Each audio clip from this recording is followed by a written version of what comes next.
আপনারা নতুন উদ্যোক্তা যারা আছেন, তারা যারা ভাবছেন অথবা যারা চাকরি করছেন, যারা চিন্তা ভাবনা করছেন যে বিজনেসে নামবেন, কি বিজনেস করা যায়, এই বিজনেসটি আপনারা অনায়াসে চোখ বুঝে করতে পারেন। এর কারণ হচ্ছে এই আইটেমগুলো নিয়ে আপনারা অটো গাড়িতে অথবা খোলা ভ্যান গাড়িতে যদি কাজ করেন, আজকে নামবেন, কালকেই কিন্তু আপনাদের স্টার্টিং হবে।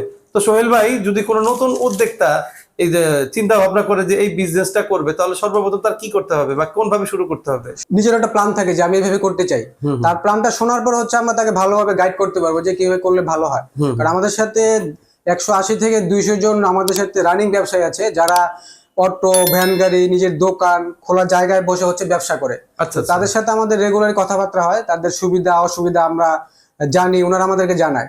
তো যারা হচ্ছে নতুন করে শুরু করতে চায়, আমরা তাদেরকে বলবো যে আপনারা সরাসরি আমাদের অফিসে চলে আসেন, আমার সাথে বসেন, বসে কথা বললে জিনিসগুলো আরো হচ্ছে সুন্দরভাবে পরিকল্পনা করে আপনারা স্টার্ট করতে পারবেন। আচ্ছা আচ্ছা।